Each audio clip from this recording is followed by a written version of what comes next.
we have that Debye-Huckel equation that shows the log of the activity coefficient and how it's set up to, there's a z squared in there, that's your charge, and ionic strength mu in there. I'm not going to bother deriving it or using it. All of this information is going to be tabulated. In our book, that's table 8.1. But a couple of things. As mu increases, gamma decreases. What's mu?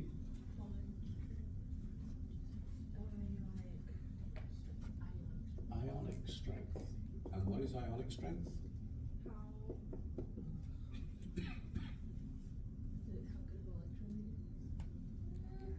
We basically put a little calculation to it the other day, that mu equals half the concentration of an ion multiplied by its charge squared.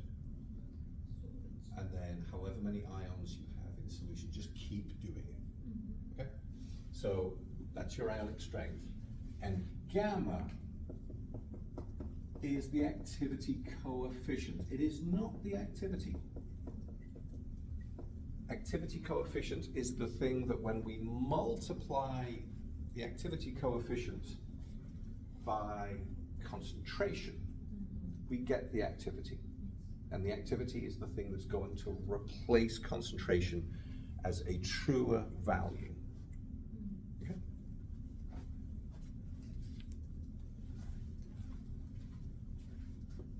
As Z increases, gamma deviates from ideality.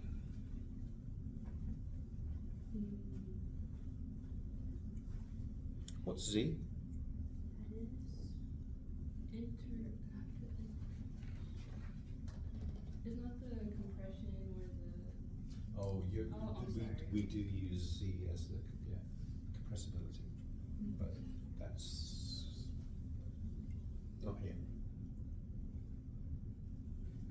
Z is just charge. Oh, yeah. When's gamma ideal? When you have one. Activity for a particular ion, let's pretend it's a metal, is equal to the concentration, of that metal ion multiplied by the activity coefficient of that metal ion. Activities have to replace concentrations when your solutions are non-ideal. So when does ideality happen?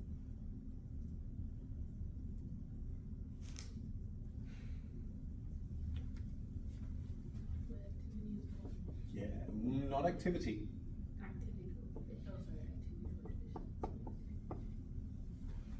The activity coefficient is the value that acts on the concentration to give you the activity. And we use activity when concentration doesn't work for us anymore. Well, if gamma is equal to 1, then activity and concentration get to be the same number, which means we didn't need the activity in the first place because the concentration was just fine. Therefore, our solution is behaving ideally. Okay?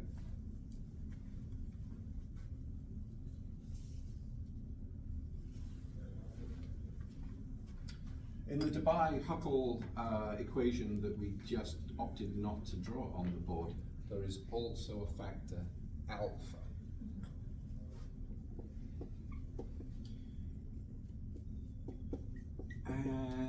It's kind of cryptic. I tried to look it up, and I can tell you what it isn't. It isn't radius. Normally we measure size of atoms or ions as ionic radius or atomic radius. This is not that. Is it volume? It's dimension across, but I think it incorporates the solvate. I think it's the diameter of the ion when solvated.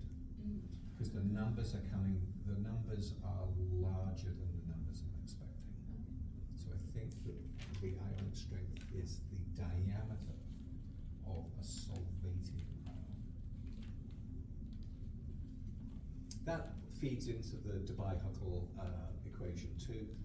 And smaller ions have a greater effect.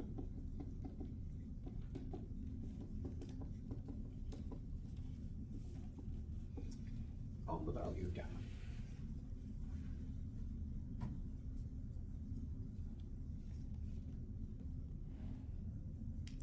Okay, and again, we're not going to work through that Debye-Huckel equation and find these values of gamma ourselves, because table 8.1 in the textbook shows these ions at these charges. There's also an ionic size right there in picometers that you can come back to and kind of fact check later on.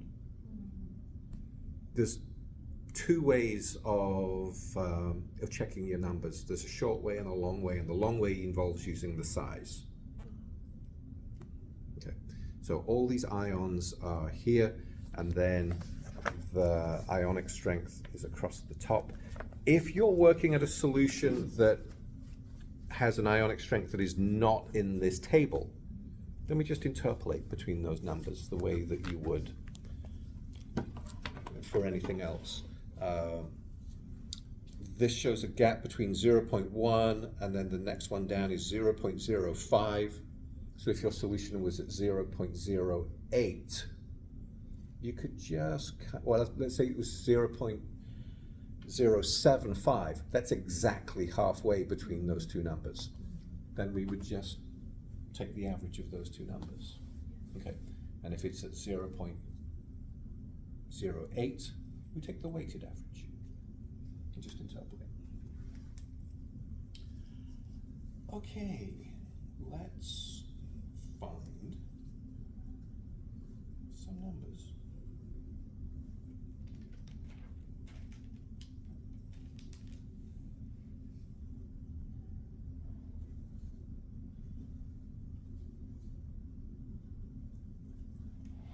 All right, let's go ahead.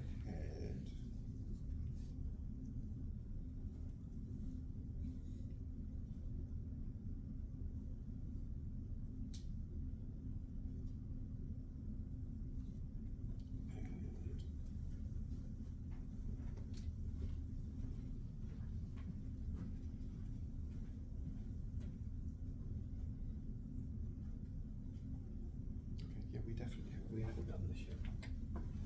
I'm looking at it, it looks like something we've done, but I guess we haven't.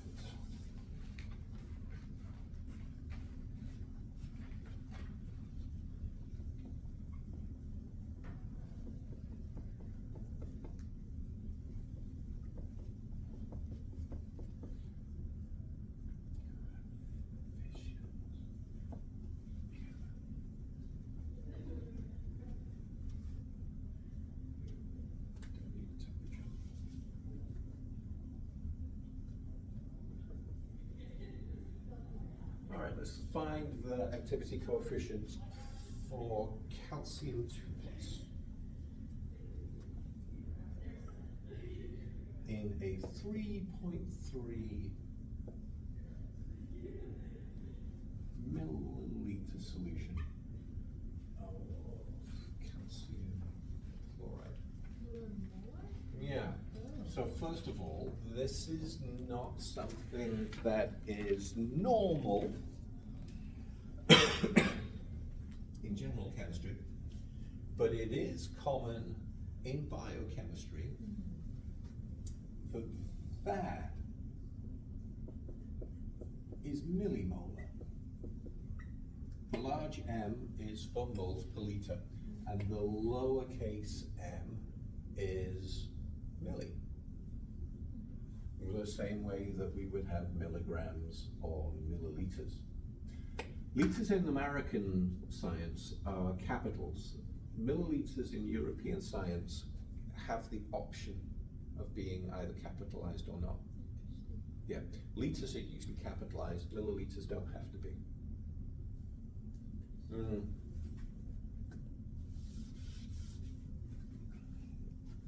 So, how many millimoles in a mole? 1,000. So basically this is 3.3 times 10 to the negative 3 moles per liter.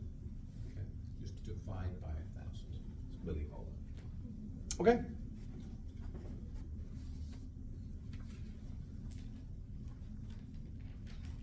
Calcium chloride. First thing. So we're going to find the activity coefficient. First thing that we have to do is find the ionic strength. And the ionic strength mu is half of whatever that puts into solution, whatever that puts into solution. So we'll look at the calcium as a concentration. And then we'll look at the Z of the calcium and square it. And then we will add to that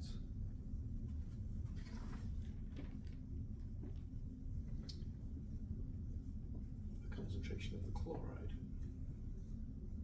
Multiply it by the Z of the chloride squared. Do we square the calcium ion because there's two of them or no? There's Well, okay, let's look. Calcium chloride, while it's still a solid, can go into solution. And in fact, we can even make this be AQ. This is what happens when you put it into solution, and then here are my dissociated ions.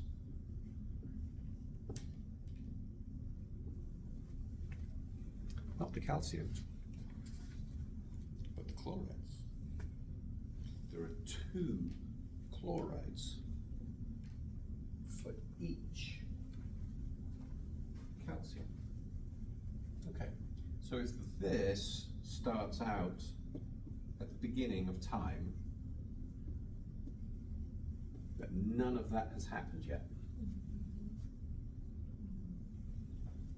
And we're assuming there's nothing here that says this is an equilibrium. So we're assuming that this is a good electrolyte.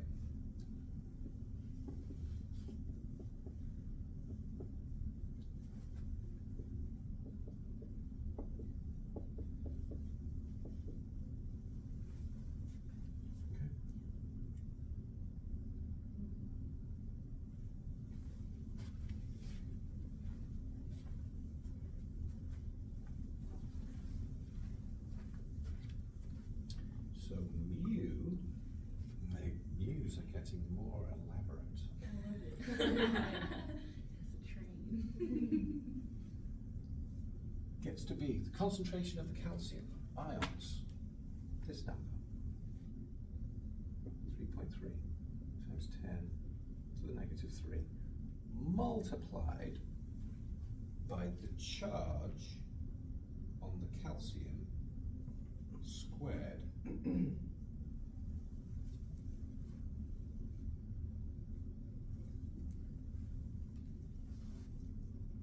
times 2 is 4.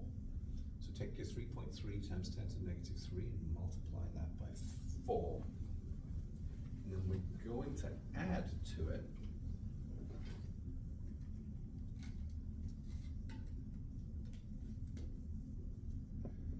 here's my 6.6 times 10 to the negative 3. That's my 2 chlorides. For every one of these that goes into solution, I make 1 of those and 2 of those. So this is twice as big. And I'm going to multiply it by the square of -1, which is just 1.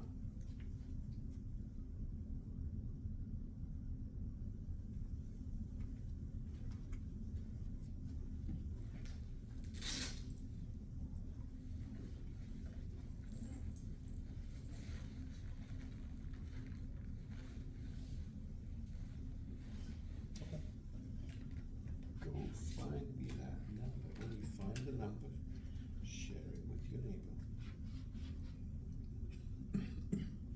This is 0.0033 times 4 plus 0.0066. Huh.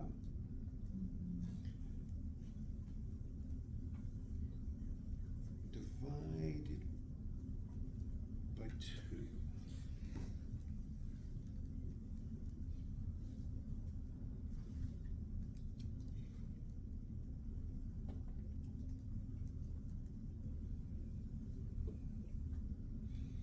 If it comes out to be a friendly number, then you know that a human wrote this question. And it's probably right. Did you get a friendly number? What did you get? 1.998. We got 0.0099.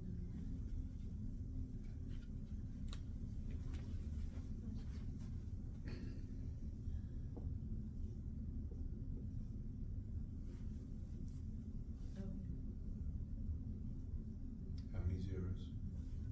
You said 0, 0, 0, 9, 9, 8. 0.0099. So it's approximately that. I read it. Okay. For a minute, I was like, hold up now.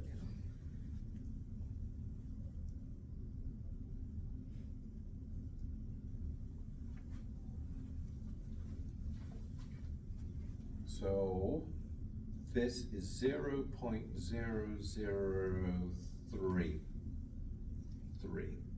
multiplied by 4 plus 0.0066.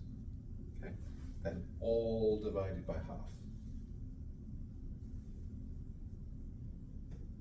Take that number multiplied by 4, add this number to it, and then divide your number in half. I multiplied it by the 1.1/2. Our book does a really, really bad job at this. Maybe it's just my eyesight.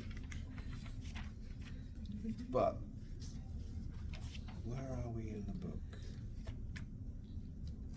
There is a place where you have to multiply numbers together, and the symbol that they're using looks like the add sign. And you absolutely do not add those numbers together. I can't find it now.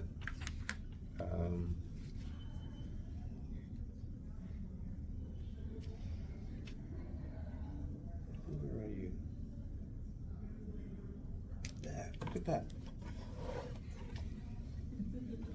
What are my thumbs? What is that? Oh, I don't like that. Is that an add? Or is that the little asterisk It's the sign? little plus. It's like it's like a hydrogen plus. It's a hydrogen plus because the OH. Oh, that's what it is. Yeah. Oh, well, that's confusing. Yeah, don't. So,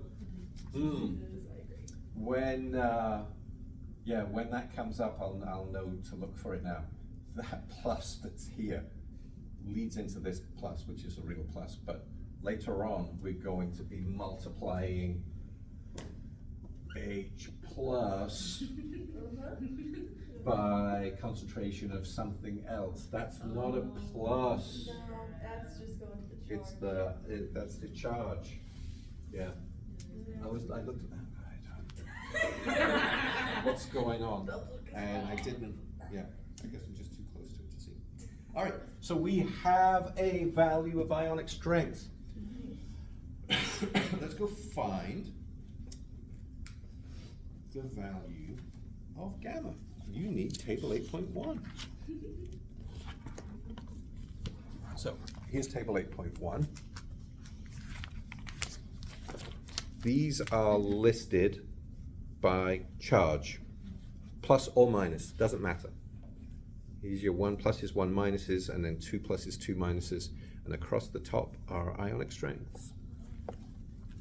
Go find me the ionic strength, the gamma, the value of gamma at the ionic strength that you have calculated for the ion.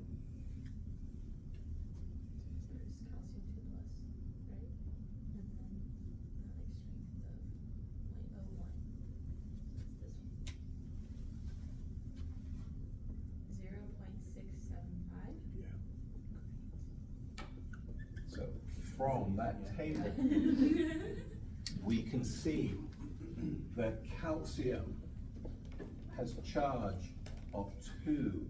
It has an alpha that we're not going to bother with, that's the ionic size, of 600 picometers, and has a gamma of 0.675, and all of that happens when the ionic strength is 0.01.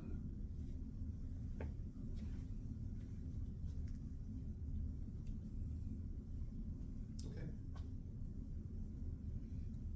Find me the value for chloride.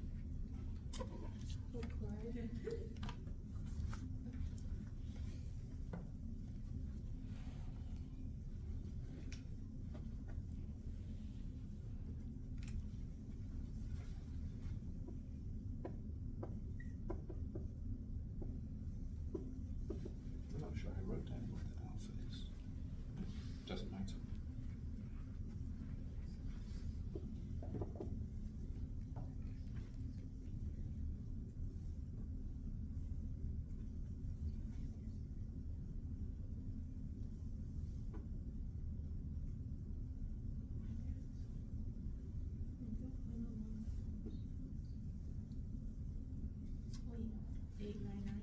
Yep.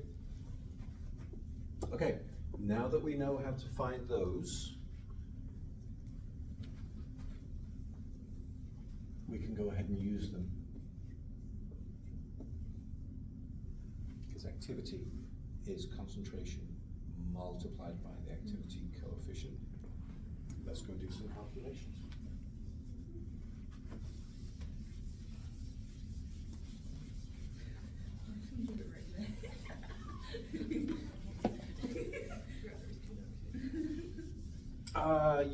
Yeah, that table might be coming back to you.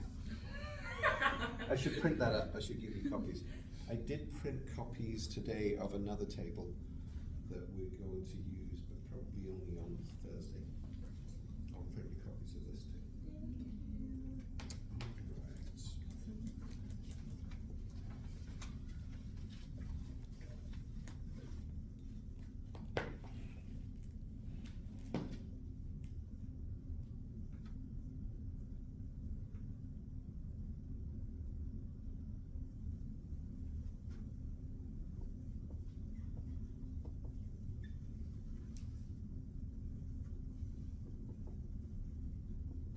I have a solution, and it contains calcium fluoride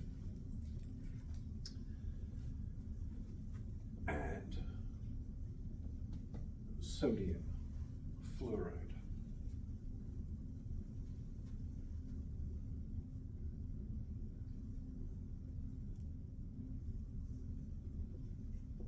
The fluoride concentration is 0.05 moles per liter.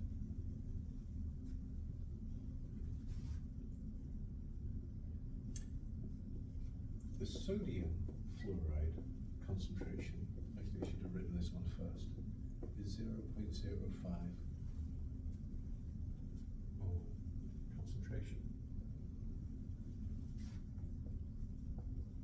Which, cart before the horse, that tells us something.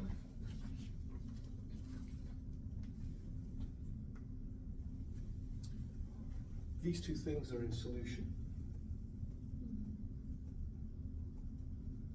The total concentration of fluoride in solution is the same as only the concentration of the sodium fluoride. What does that tell us? The sodium fluoride is completely solid. Yeah, and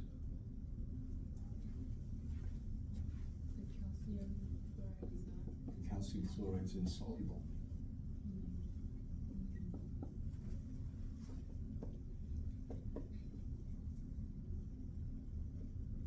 It's gonna be a KSP for this, but not for that.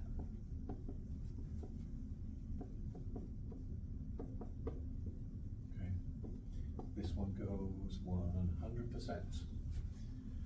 So the 0.05 moles that go in here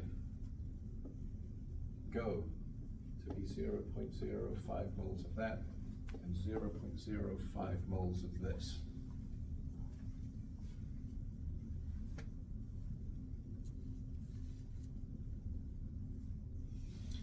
the KSP for this top one, KSP for calcium fluoride,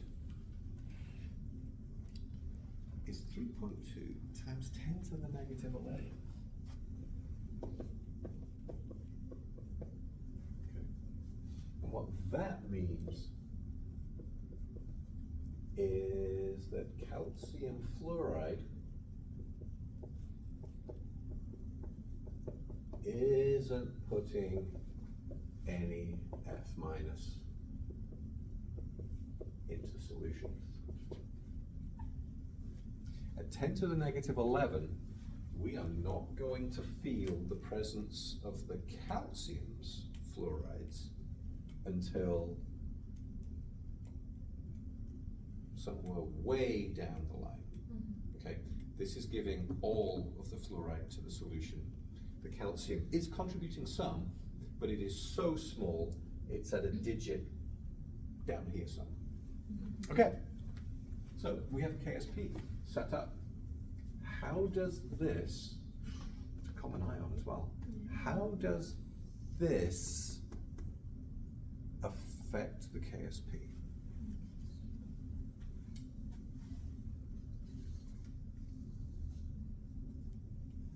Question.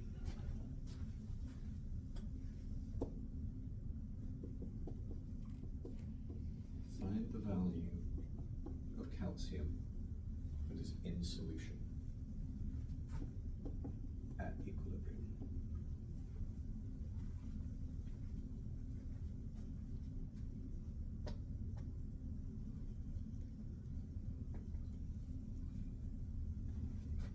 Now, oh.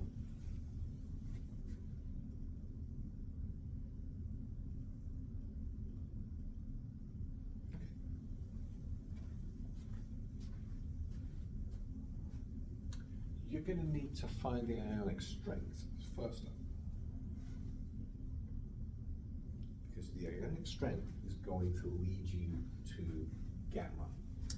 So our old way was that KSP is just the concentration of the calcium multiplied by the concentration of the chloride. Oh. Yeah, my previous example was a chloride, and now I've changed it to be a fluoride. If I hadn't changed it, we could use the other numbers, but never mind.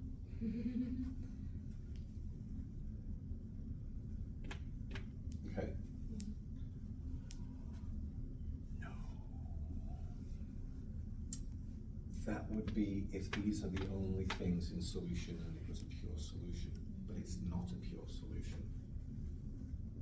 In fact, KSP is equal to the activity of the calcium multiplied by the activity of the fluoride squared. All right, now the good news is that that's just the concentration of the calcium with a modifier, and the modifier is the activity coefficient for the calcium. And then we're gonna multiply that, watch out for that plus, by the concentration of the fluoride multiplied by its activity coefficient. Now, these are both squared. Both of them. Okay. So we use activity in place of concentration Yes. since there's two things going on at the It's same an time. impure solution. It's got dissolved ions in it. And those ions are going to affect the ability of the equilibrium to put its ions into solution. So, one, go ahead and find mu.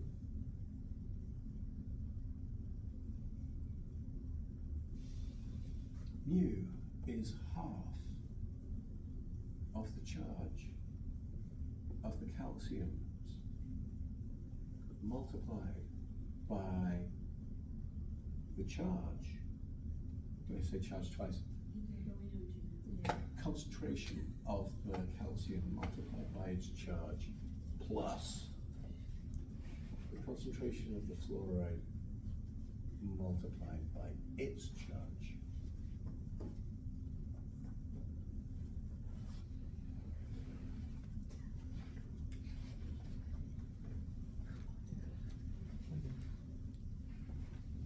Okay, go do it.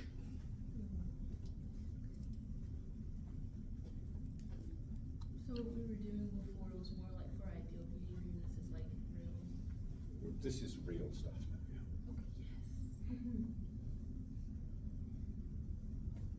There are still limitations to this. When we get to be the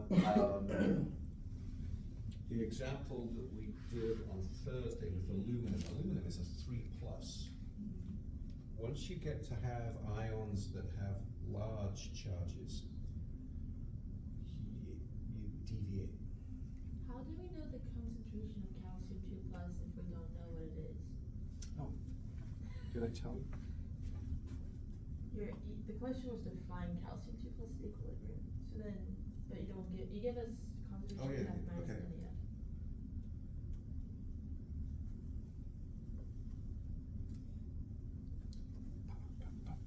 Because I'm lying. What? What?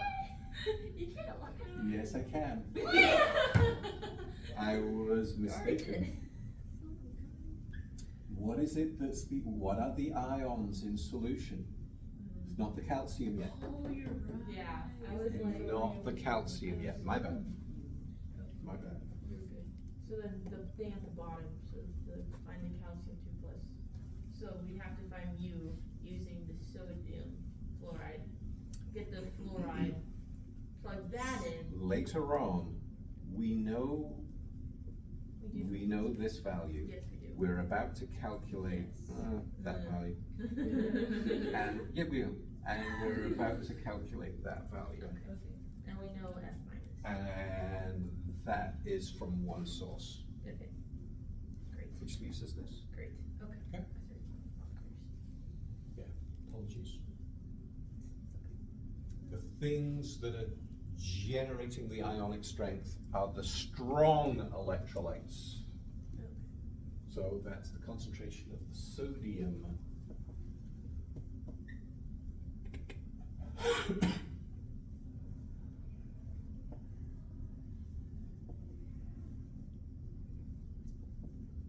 And the charge on the sodium is 1, and I'm going to square it. And then there's going to be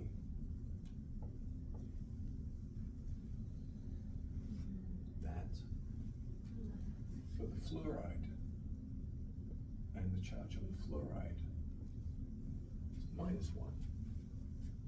Okay, so add them up and then divide by 2. Yeah.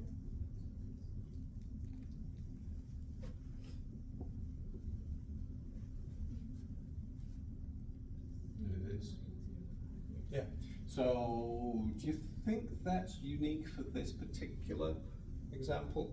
Or do you think that would be true for every binary ionic compound that is just MX? I would say yes, but if they have the same but concentration yeah. and they have the same charge, just when you square it, it wouldn't matter. Yeah, definitely a 1-for-1 charge. It works if that's a plus and that's a minus. Yes. So, sodium chloride. Mm-hmm. Sodium fluoride, let's keep them be fluorides. What if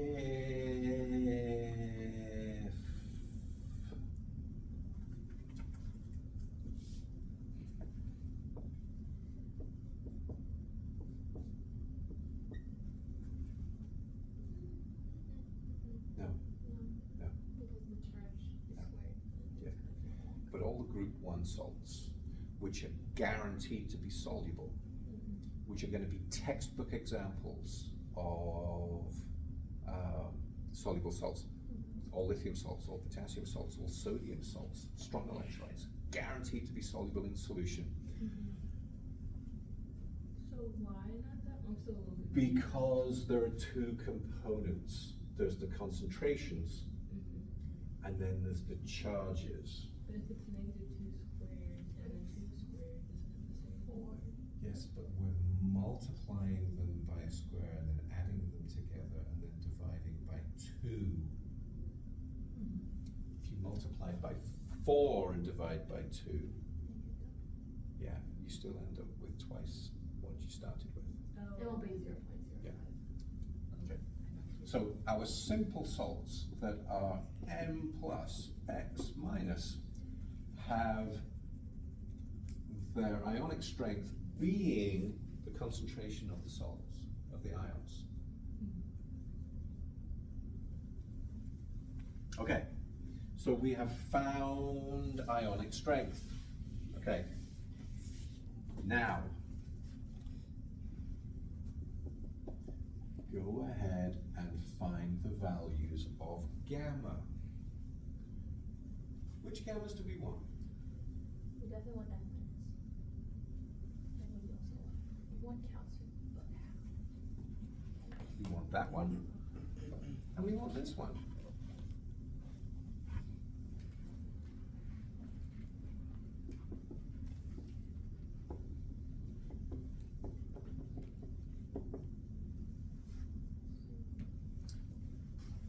At an ionic strength of 0.05.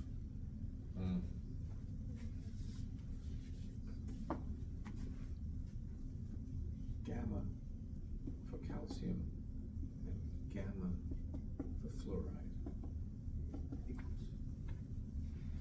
Fluoride is equal to F minus, or 0.81.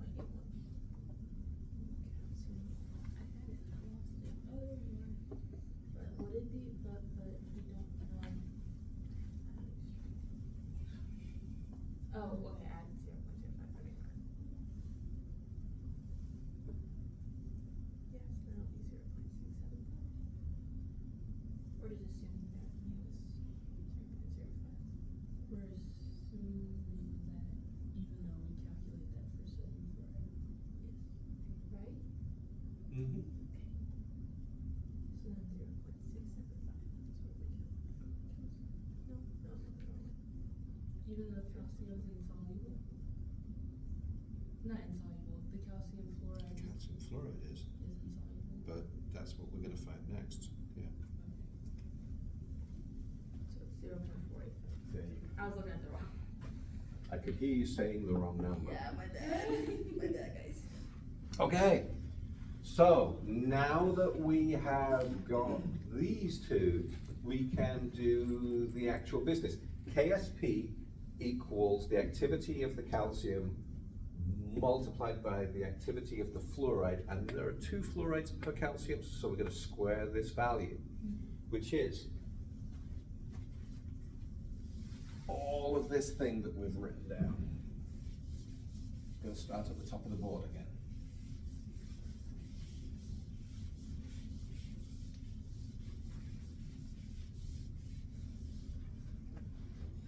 Three. Use KSP to find the calcium ion concentration at equilibrium.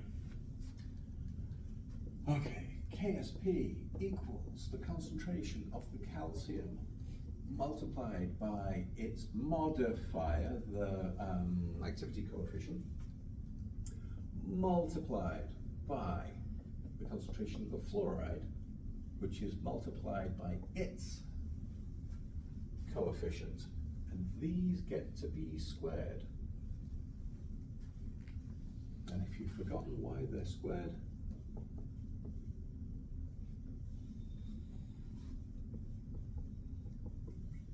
that's why. Okay. We know this number, we know that number, we know this number, we know that number. Therefore, the calcium ion concentration is equal to the KSP divided by everything else. The gamma calcium 2 plus, the fluoride concentration squared, and the gamma of the F minus squared. KSP was a tiny little number, 3.1 times 10 to the 11. 3.2 times, yeah. 3.2 times 10 to the negative 11. And the gamma for calcium was on the board, but I've deleted it. 0.485. And we're going to multiply that by the concentration of the fluoride 0.05 squared. And then we're going to multiply that by the activity coefficient of the fluoride. 0.81. Oh, that'll give you a number.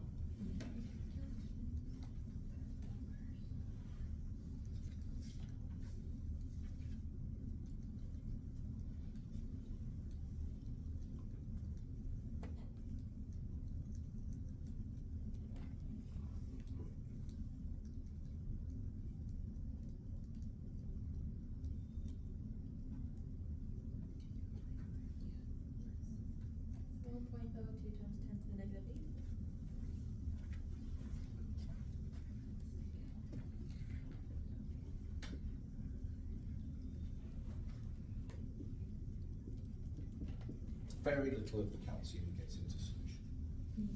Okay. Good luck with your car. All right, let's do that again.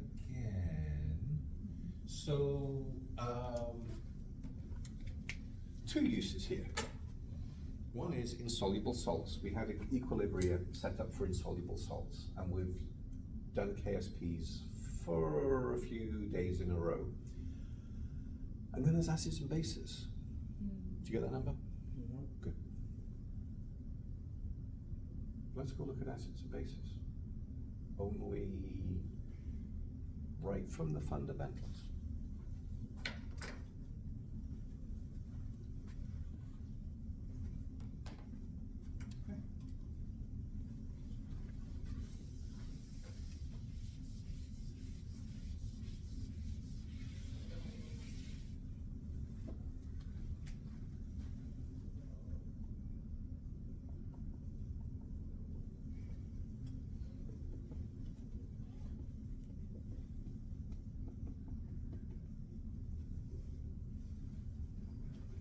Go ahead and find me the pH of pure water. Pure water. Water's the only thing, and we were told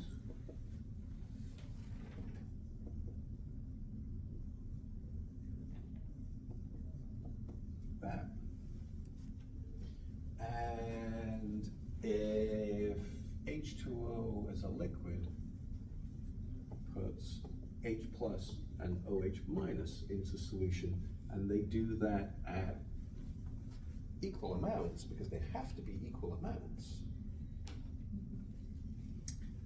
then the amount X that goes into solution gets related straight to KW.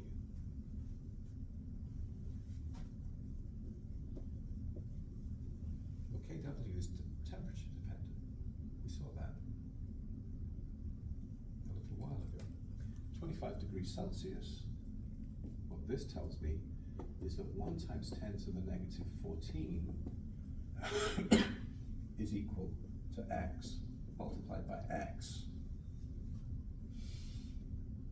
And that means that X, which represents the H plus concentration, is the square root of 1 times 10 to the negative 14.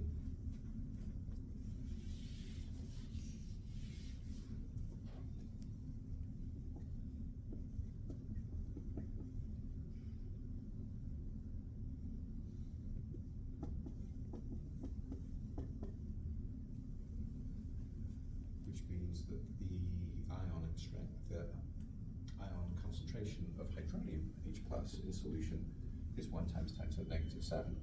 And the pH is the negative log of the H plus. And this is a number that is less than 1, and when we take the log of it, it becomes negative 7.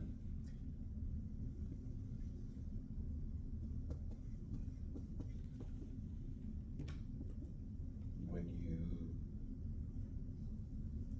make it be the negative log, you get to be pH 7. Okay. If that's pure, then we could just use this, because concentrations equals activity. If concentrations don't equal activity, then we have to modify it.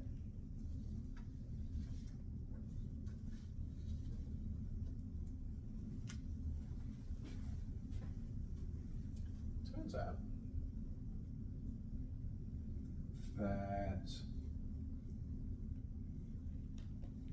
for pure water, that the activities, the activity coefficients of H plus and OH minus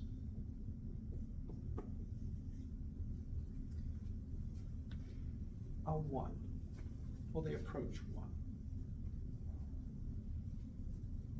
Which means I'm just allowed to use this.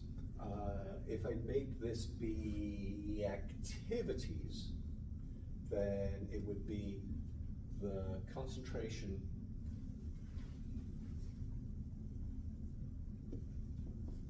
of that multiplied by its activity, multiplied by the concentration of that, multiplied by its activity. But for pure water, really concentrated water, with no impurities in it, those numbers approach unity. So that's just a 1. So all of these numbers are valid. Okay. All of these numbers become invalid as soon as I add something else to the solution other than the water. Okay? Got it? All right. Because I'm going to do this. Let's go find the pH of salt water. Now, this is something that we were told not to worry about. If I add, what am I going to add? Potassium chloride, I think. Yeah. If I add potassium chloride, it is a strong electrolyte and puts potassium ions and chloride ions into solution, and it dissociates 100%. And we were told in general chemistry that the KCl,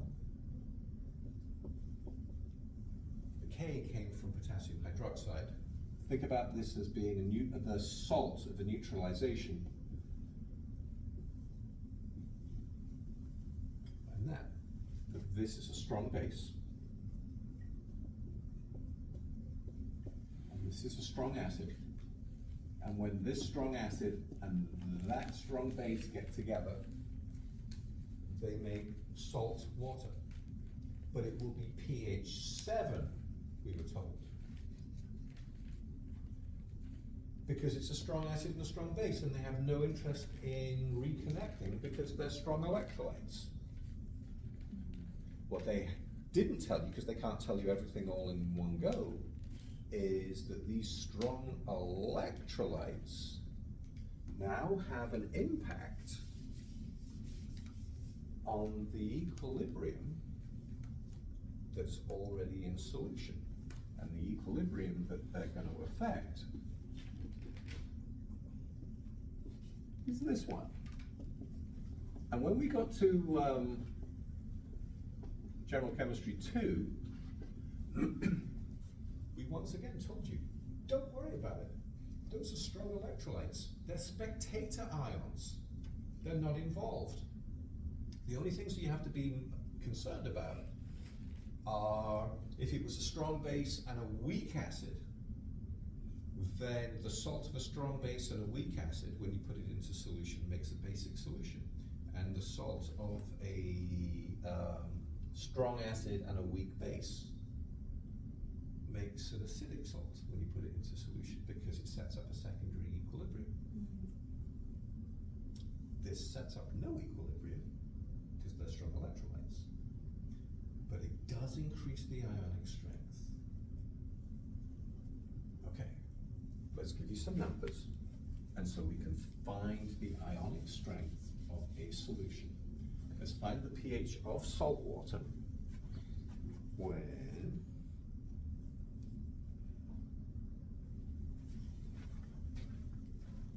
this is 0.1 moles per liter.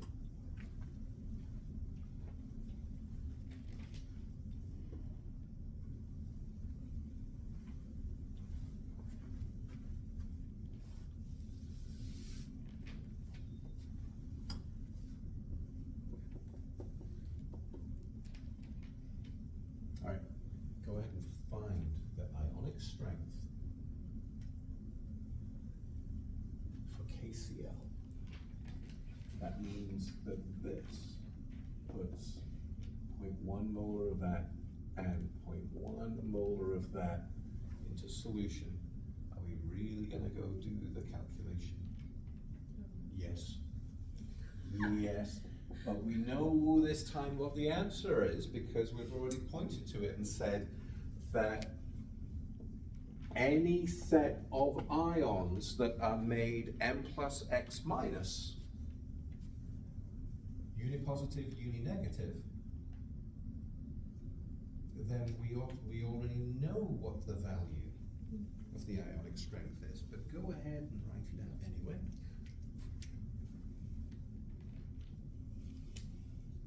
Has to be the concentration of the potassium multiplied by the charge on the potassium squared plus the concentration of the chloride multiplied by the charge of the chloride. This is half of 0.1 multiplied by 1 plus 0.1 multiplied by 1.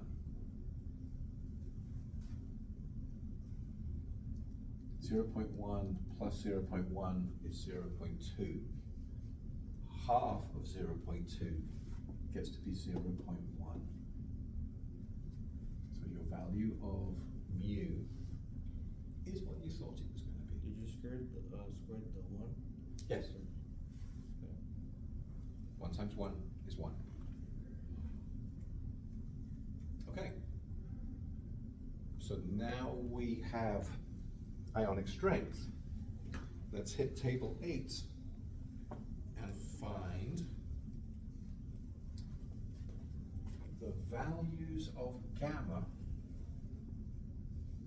for the ions that are in equilibrium. 0.75. Okay, give me a second, because I'm gonna write this out. Table 8.1,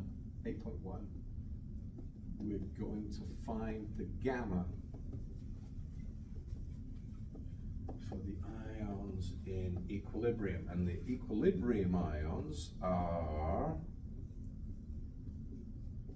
H plus and OH minus. And we're going to do that at a mu of 0.10.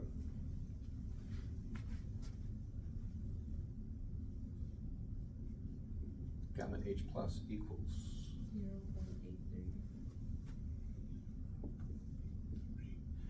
and the gamma for hydroxide, 0.76. something really important just happened. They're not the same number. They're not the same number. Now, these concentrations have to be the same number. The concentration of H plus has to be the same as the concentration of OH minus because they came from the single source. But this became that. These two have to be the same number, concentration. The fact that the activity coefficients are different numbers means the pH now gets to move. Even though H plus and OH minus will be at the same concentration, pH won't be. Yeah? So what do we do now? Now you go find, we're gonna find that value, H plus. We know that Kw is H plus gamma H plus multiplied by hydroxide concentration gamma hydroxide, and these are squared. Nope. No, no, no. Okay.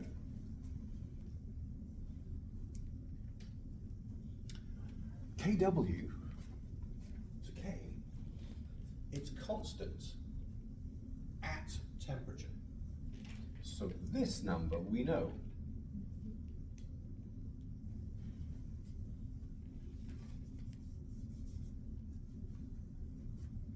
Those two concentrations have to be the same as each other. Do we know what those concentrations are? No. Just they have to be X. So 1.0 times 10 to the negative 14 equals some number X multiplied by 0.83 multiplied by some number X multiplied by 0.76. Typically, in math, we write the number in front of the value, the variable. So I have 0.83 x's multiplied by 0.76 x's. Multiply them together.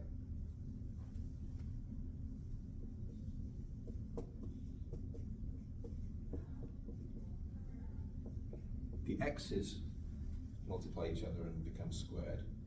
And this number multiplied by that number is a new number. What's that number? 0.63. Okay.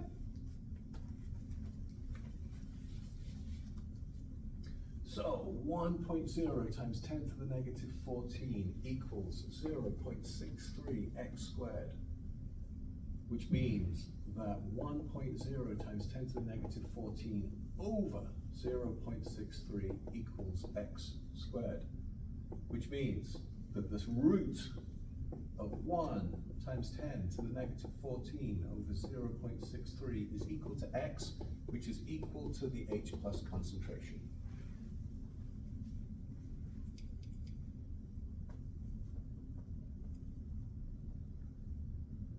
Are you sure that's a 6? Yeah, okay. 0.6308, I have in my notes. Oh, I know, I should get that. Nah.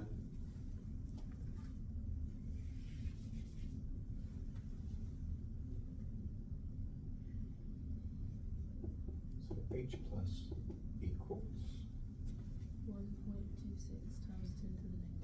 1.26 times 10 to the negative 7. 1.26 times 10 to the negative 7. The number in pure water was 1.0 times 10 to the negative 7. That's a 26% increase. Yeah? From 1 to 1.26 is a 26% increase in H plus. So I should, are you telling me I'm more acidic or less acidic? Yeah. Anything that puts H plus into solution is an acid. I'm putting more acid into solution than I was previously. Therefore, I'm more acidic. So when I go find my value of pH, it's not going to be 7. Is it going to be higher than 7 or lower than 7? It's going to be lower.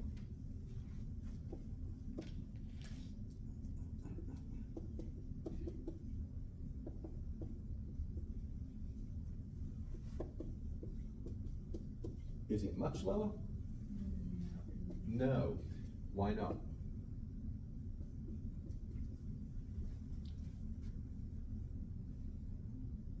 6 point what? Is it 9.8? At 6.89. Oh, it might be 8.9.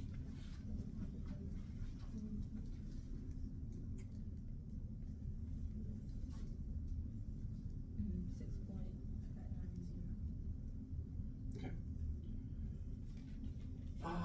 Didn't I just say this was 26% increase in acidity? Why has the pH not changed very much? Because it's a log scale. Log scales take these big changes and they turn them into small changes. Okay, we're good.